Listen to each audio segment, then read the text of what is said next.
Assalamualaikum warahmatullahi wabarakatuh. Perkenalkan, kami dari kelompok 6 ingin mempresentasikan hasil diskusi kami, seleksi donor tentang HB. Eh, Sebelumnya, perkenalkan terlebih dahulu anggotanya. Perkenalkan, nama saya Laila Arsat. Lalu di sini ada M. Reza Dwi Elnanda, Mas Nazakia, dan Maudi.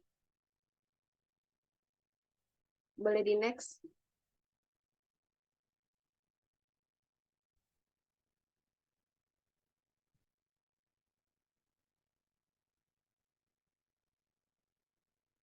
Pada slide ini akan dibacakan oleh M. Reza.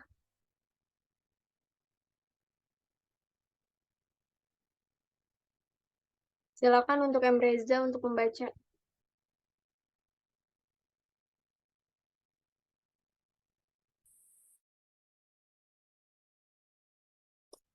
Baik, saya akan membacakan sesi donor.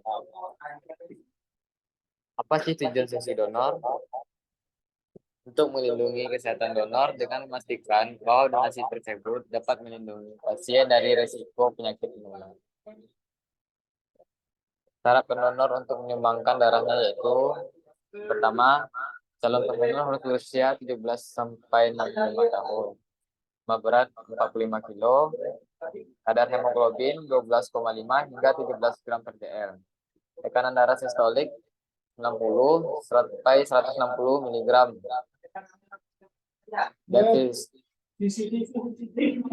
Dan diastolik 600 sampai milimeter hemoglobin ya apa?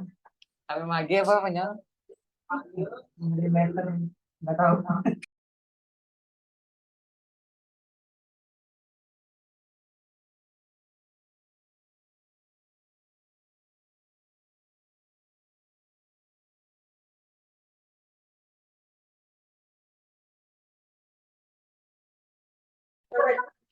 Tekanan darah sistolik itu 90 sampai 160 mHg dan diastolik 60 sampai 100 mHg.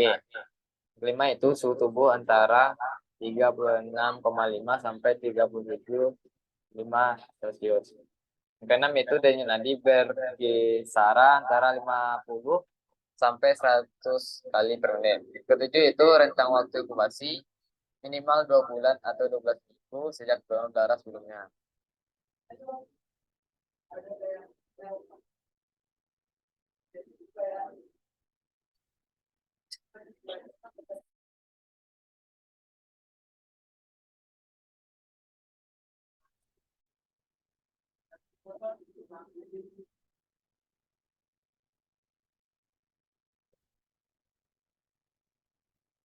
Masih dilanjutin. Pengertian hemoglobin merupakan protein utama tubuh manusia yang berfungsi mengangkut oksigen dari paru-paru ke jaringan perifer dan mengangkut CO2 dari jaringan perifer ke paru-paru. Sintesis hemoglobin merupakan proses biokimia yang melibatkan beberapa zat gizi atau senyawa. Proses sintesis ini terkait dengan sintesis heme dan protein globin. Protein pada sel darah merah berfungsi mengikat oksigen.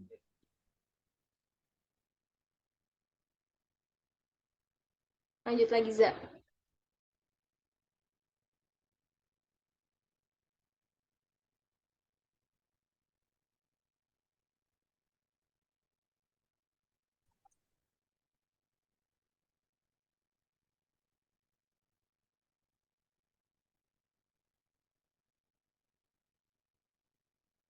Faktor yang membuat calon pendonor memiliki HB rendah. Jika sel darah merah mengalami gangguan atau produksinya menurun, jumlah hemoglobin juga akan berkurang. Kadar hemoglobin yang rendah dapat disebabkan oleh banyak kondisi, mulai dari anemia hingga kanker. Normalnya pria memiliki kadar hemoglobin normal sebanyak 13 gram per dl dan 12 gram per dl untuk wanita. Kurang dari itu menyatakan memiliki HB yang rendah. Jumlah hemoglobin yang rendah dapat berkaitan dengan penyakit atau kondisi yang menyebabkan tubuh kekurangan sel darah merah. Sel-sel darah merah mampu mengonsentrasikan hemoglobin dalam cairan sel sampai sekitar 34 gram per dl sel. Konsentrasi ini tidak pernah meningkat lebih dari nilai batas metabolik dari mekanisme pembentukan hemoglobin sel. Selanjutnya pada orang normal, presentasi hemoglobin hampir selalu mendekati maksimum dalam setiap sel. Baik, terima kasih untuk Reza Dwi Elnanda. Boleh di next.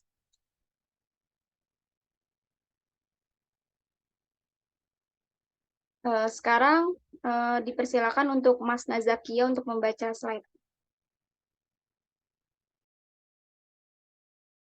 Terima kasih Laila. Selanjutnya yaitu mengapa faktor tersebut bisa terjadi, yaitu penyebab rendahnya kadar hemoglobin dalam darah salah satunya adalah asupan yang tidak mencukupi, penyebab lain adalah kurangnya kecukupan makan dan kurangnya mengkonsumsi sumber makanan yang mengandung zat besi. Selain itu, konsumsi makan cukup tetapi makanan yang dikonsumsi memiliki bioavailabilitas zat besi yang rendah sehingga jumlah zat besi yang diserap oleh tubuh kurang.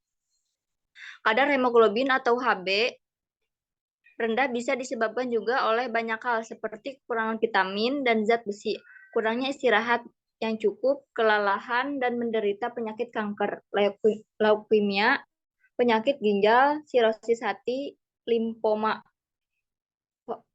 Hodgkin, dan beberapa penyebab lain.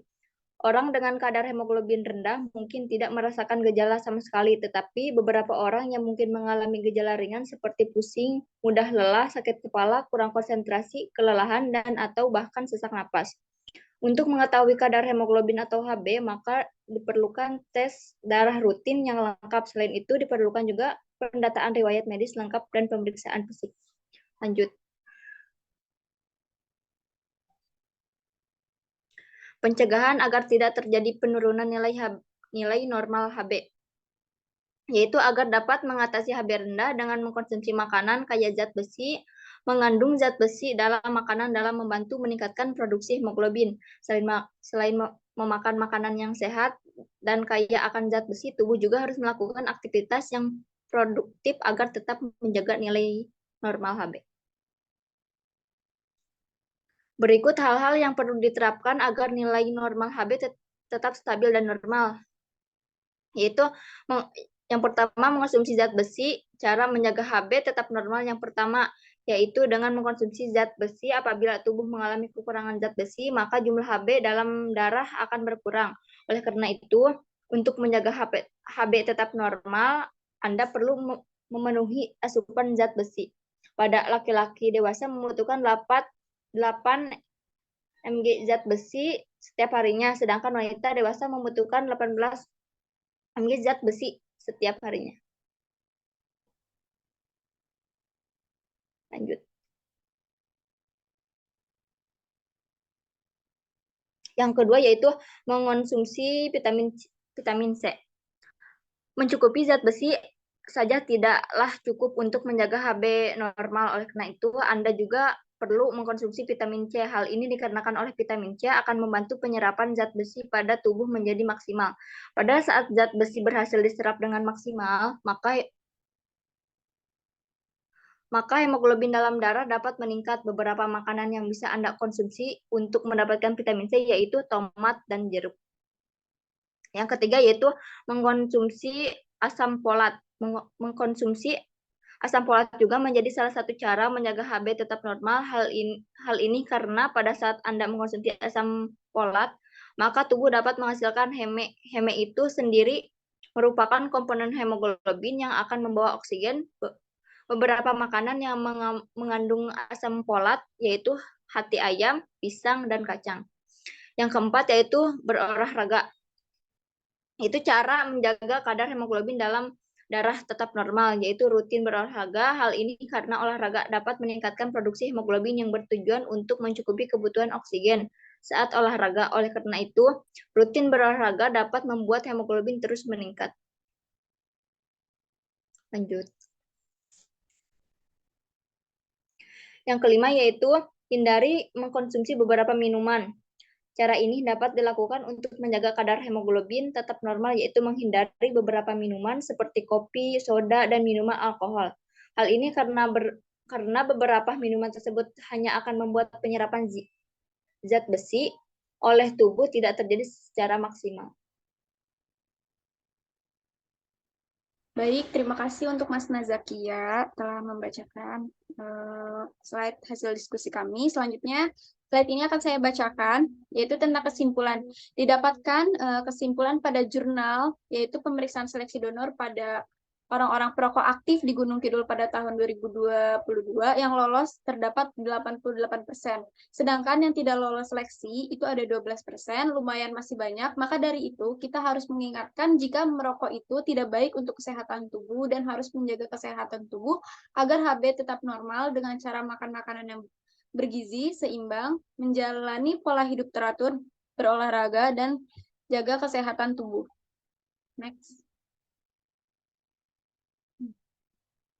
Baik, sekian pemaparan dari hasil diskusi kami. Terima kasih untuk Reza Elnanda dan Mas Nazakia dan Maudi atau Maria. Saya cukupkan sampai sini. Kami akan membuka sesi tanya jawab pada kolom komentar di YouTube. Terima kasih. Untuk selanjutnya kita akan mempresentasikan pengambilan darah. Bisa di slideshow. Assalamualaikum warahmatullahi wabarakatuh. Yang terhormat dosen pengampu mata kuliah pengambilan darah praktek kepada Ibu Sri Muryani, izin saya ingin mempresentasikan hasil diskusi kelompok kami tentang pengambilan darah, yaitu analis kontaminasi bakteri pada produk darah transfusi. Saya Laila Arsad, perwakilan dari kelompok 6, dan ada anggota saya, Muhammad Reza Dwi Elnanda, terus ada Mas Nazakia, dan Maria Felicitas, ingin mempresentasikan hasil diskusi kami. Next.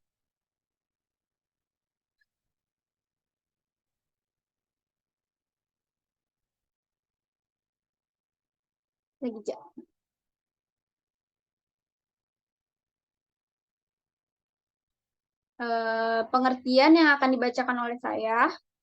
Kontaminasi bakteri pada produk darah adalah masuknya bakteri pada darah atau komponen darah yang akan digunakan untuk transfusi.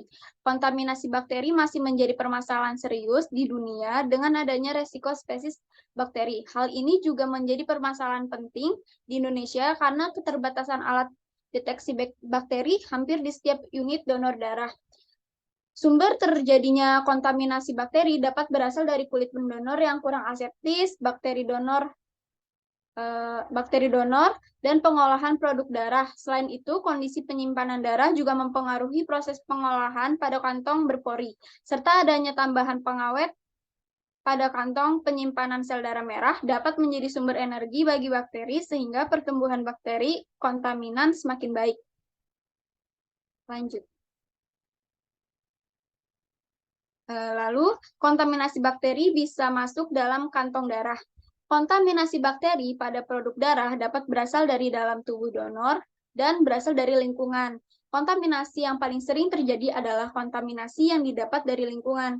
Hal ini dikarenakan donor dengan bakteremia dapat terseleksi untuk tidak menjadi donor pada proses pemeriksaan oleh dokter. Kontaminasi yang berasal dari lingkungan bisa didapat dari proses pengambilan darah donor, proses pembuatan komponen dan penyimpanan darah, serta distribusi pada darah. Lanjut. Kontaminasi positif pada darah dapat disebabkan oleh beberapa hal, diantaranya pada lingkungan. Pertama, proses flebotomi, karena SOP yang tidak dilakukan sebagaimana mestinya. Kedua, lingkungan sekitar yang tidak memadai seperti kotor, kumuh, lembab, bukan ruangan yang khusus seperti di tempat terbuka, contoh lapangan, pinggir jalan, dan lain-lain. Ketiga, jarum yang digunakan menusuk sarang bakteri flora normal pada adnexa kulit seperti pada kelenjar lemak, folikel rambut yang kemudian ikut aliran dalam jarum ke selang kantong darah. Yang keempat, selang jarum yang tidak ditutup rapat pada saat ingin menusuk membuat isi selang dan kantong masuk udara yang membawa bakteri. Lanjut. Pada fisik, pertama, donor sudah mengidap bakteri Rebia karena pernah menderita penyakit-penyakit seperti penyakit gigi atau perawatan gigi beberapa hari sebelumnya, atau penyakit gastrointestinal dan penyakit nasofaring. Bakteremia asintomasis sering dapat lolos sebagai donor. Kedua, tangan petugas yang sudah terkontaminasi bakteri. Ketiga, peralatan yang tidak pernah dirawat atau dibersihkan. Keempat, alat-alat yang tidak dikalibrasi atau dirawat sehingga tidak memenuhi fungsi dengan tepat. Yang kelima, desinfektan yang digunakan tidak memenuhi syarat dan tidak secara aseptis. Lanjut. Kemudian akan dibacakan oleh Mas Nazakia. Silakan.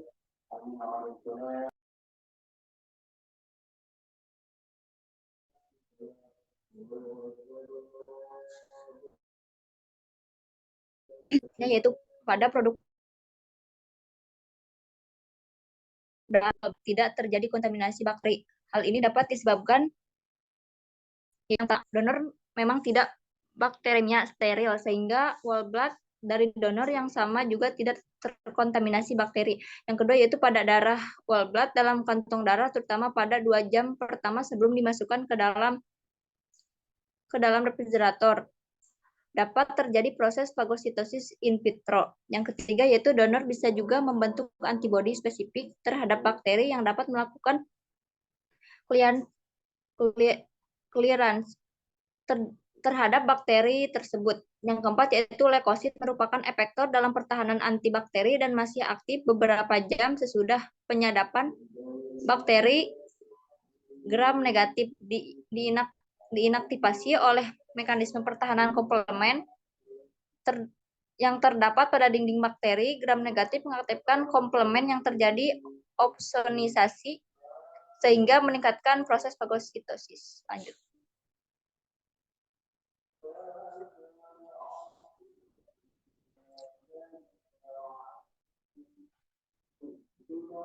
Lanjut. Kontaminasi pada produk darah TC kemungkinan dapat terjadi karena antara lain yang pertama itu pertumbuhan bakteri dalam kantong TC yang disimpan pada suhu 20 sampai 24 derajat Celcius. Sangat pesat karena suhu lingkungan yang kondusif, sehingga darah donor yang pada kultur belum terdeteksi bakteri sesudah menjadi TC dapat terdeteksi kontaminasi bakteri. Yang kedua yaitu karena pengolahan TC yang kurang sempurna. Dari pengamatan kemungkinan dapat terjadi karena proses pengolahan TC yang kurang steril. Ini terjadi pada waktu penyambungan selang tub pada kantong darah TC yang perlu diperpanjang. Selang tub diambil dari pemotongan selang tub kantong darah satelit yang lain. Selang tub kantong TC dianggap terlalu pendek sehingga selang tub ini diperpanjang untuk alasan praktis, yaitu agar sampel yang diperlukan pada proses testing berikutnya tersedia volume sampel yang cukup. Lanjut.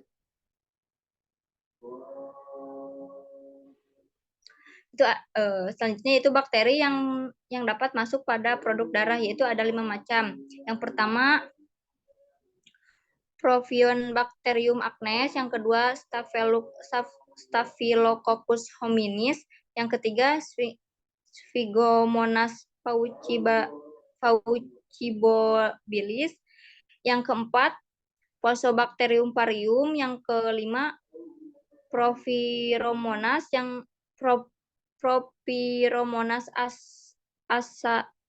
asarotica.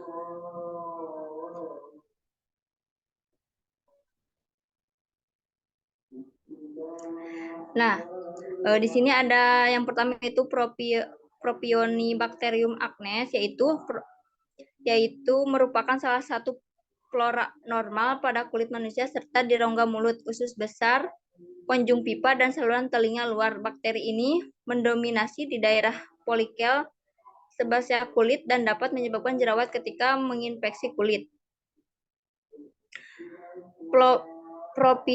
Propionibacterius ini flora normal yang ada di beberapa bagian tubuh manusia. Bakteri ini sudah ada sejak bayi dengan jumlah sedikit dan bertambah banyak saat memasuki usia pubertas, berkaitan dengan meningkatnya produksi produksi sebelum pada polikel. Sebasea kulit merupakan habitat untuk dari Propionibacterium acnes, namun jika dapat ditemukan di rongga mulut, usus besar, konjungtiva, dan saluran telinga, luar daya tahan bakteri, Propionibacterium acnes dapat tumbuh dengan baik di musim dingin dan kurang tahan pada musim panas. Sinar ultraviolet mampu membunuh bakteri ini pada permukaan kulit dan mampu menembus epidermis bagian bawah dan bagian atas dermis sehingga berpengaruh pada bakteri yang berada di bagian bawah patogenitas. Baik, terima kasih untuk Mas Nazakia telah membacakan hasil diskusi kami. Kemudian selanjutnya yang kedua akan saya bacakan, yaitu ada Staphylococcus hominis. Staphylococcus hominis adalah bakteri yang umumnya ditemukan pada kulit manusia. Habitat utamanya adalah permukaan kulit, terutama di area-area yang cenderung lembab seperti lipatan kulit. Bakteri ini merupakan salah satu dari banyak mikroorganisme normal yang mendiami tubuh manusia dan berperan dalam menjaga keseimbangan ekosistem mikrobiota kulit.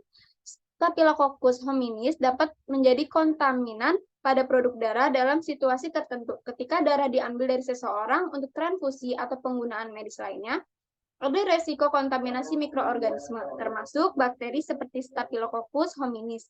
Kontaminasi semacam ini dapat terjadi jika langkah-langkah pencegahan dan pengawasan yang ketat tidak diikuti selama proses pengumpulan, pengolahan, atau penyimpanan pada produk darah.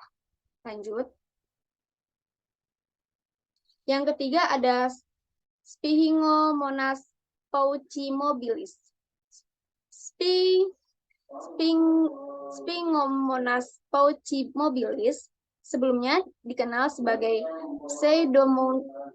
Pseudomonas paucimobilis adalah bakteri gram negatif yang memiliki habitat alami di lingkungan alami, terutama dalam tanah dan air. Bakteri ini ditemukan di berbagai habitat seperti tanah pertanian, tanah hutan, air permukaan, dan tanah yang tercemar.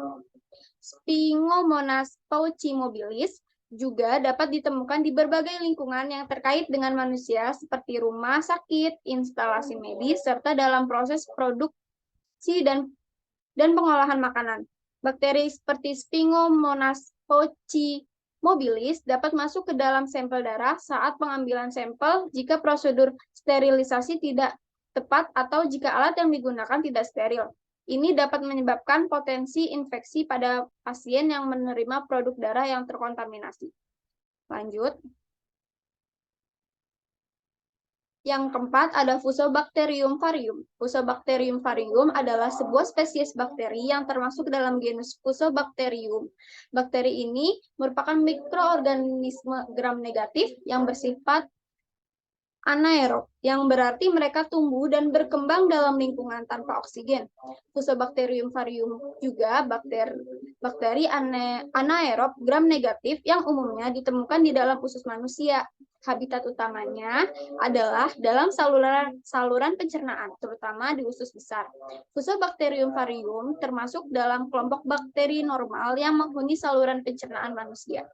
Fusobacterium varium bukanlah penyebab umum kontaminasi pada produk darah. Kontaminasi pada produk darah biasanya terjadi akibat kesalahan dalam proses pengambilan, pengolahan, atau penyimpanan darah dan dapat melibatkan berbagai jenis bakteri atau mikroorganisme lainnya. Lanjut. Lalu yang kelima atau yang terakhir ada Propyromonas acachorolithica adalah bakteri gram negatif anaerob yang umumnya ditemukan di lingkungan habitat utamanya adalah mulut dan rongga oral manusia. Bakteri ini termasuk dalam kelompok mikroorganisme yang hidup di dalam mulut dan berkontribusi pada mikrobiota normal rongga oral. Propyromonas acachorolithica adalah spesies lain dari genus Propyromonas umumnya. Ditemukan pada permukaan gigi, gusi, dan area lain dalam mulut. Sehingga bagian dari mikrobiota oral, bakteri ini memiliki peran dalam ekologi oral dan dapat berkontribusi pada keseimbangan biota, serta mengurangi senyawa organik dalam rongga mulut. Namun, Propyromonas asacharolitica biasanya tidak terkait dengan kontaminasi pada darah terjadi akibat kesalahan dalam proses pengambilan, pengolahan, atau penyimpanan darah dan dapat melibatkan berbagai jenis bakteri atau kontaminasi darah dengan bakteri mulut seperti Propyromonas asacharolitica tidak umumnya terjadi, terutama jika prosedur sanitasi dan kebersihan yang tepat diikuti selama semua tahap dalam pengolahan produk darah. Walaupun memang biasanya jarang, tetapi tidak memungkinkan bahwa bakteri ini tidak masuk ke dalam kantong darah karena bisa saja pada saat pengambilan pendonor itu terlalu banyak berbicara sehingga area yang sudah didesinfeksi atau disinfektan menggunakan iodin 10% dan alkohol 70%, kemudian terkena dengan air ludah, air liur, bisa saja membawa bakteri ini masuk ke dalam kantong darah melalui jarum. Kemudian lanjut. Selanjutnya akan dibacakan oleh Reza Dwi Elnanda.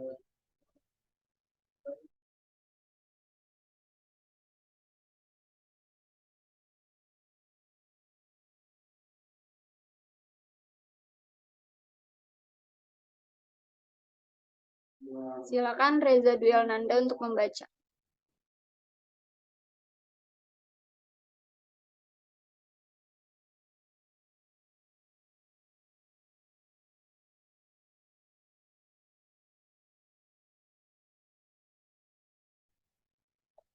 Baik, itu pencegahan yang dilakukan agar tidak terjadi kontaminasi bakteri pada produk darah.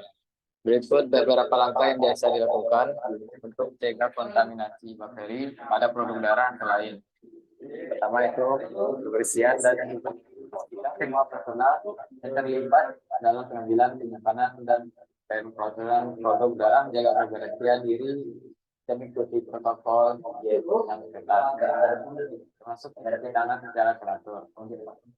Penggunaan alat yang bersih, gunakan peralatan dan alat yang bersih dan steril dalam semua tahap pengambilan dan pemrosesan produk darah. Alat-alat harus disterilkan sebelum digunakan dan dijaga agar tetap steril selama proses. Yang ketiga itu penggunaan media kultur. Gunakan media kultur yang tepat untuk mendeteksi kontaminasi bakteri pada produk darah. Media ini membantu mengidentifikasi adanya bakteri yang mungkin masuk ke dalam produk darah. Yang keempat itu pengujian rutin. Lakukan pengujian rutin terhadap sampel produk dan darah untuk mendeteksi adanya bakteri atau kontaminasi lainnya. Pengujian ini harus dilakukan secara berkala dan sesuai dengan standar yang diterapkan. Yang kelima itu pengawasan lingkungan. Pastikan lingkungan tempat penyimpanan dan pemrosesan produk darah bersih dan steril. Kontrol suhu, kelembapan, dan kebersihan ruangan sangat penting untuk mencegah pertumbuhan bakteri. Pelatihan dan pendidikan yaitu edukasi dan pelatihan terhadap personel yang terlibat dalam pengambilan pemrosesan produk darah sangat penting. Mereka harus memahami protokol pencegahan kontaminasi dan selalu mengikuti langkah-langkah yang benar. Yang ketujuh yaitu penggunaan teknologi modern. Menggunakan teknologi modern seperti sistem tertutup automatisasi dapat membantu mengurangi risiko.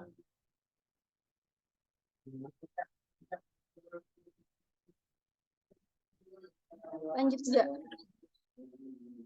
Kesimpulannya itu, pada penelitian ini terdeteksi bakteri pada darah donor dan produk darah transfusi. Walaupun jumlah bakteri yang ditemukan sedikit, hanya 5 bakteri yang teridentifikasi adalah bakteri komensal yang non-patogenik atau patogenik rendah. Tetapi tetap saja darah sudah terkontaminasi oleh bakteri sangat berbahaya untuk digunakan dan harus dimusnahkan. Analisis dari titik rawan terjadi kontaminasi kemungkinan pada tindakan flebotomi, pada tindakan pengulangan darah, dan tidak terlepas kemungkinan dari donor yang bakterimia.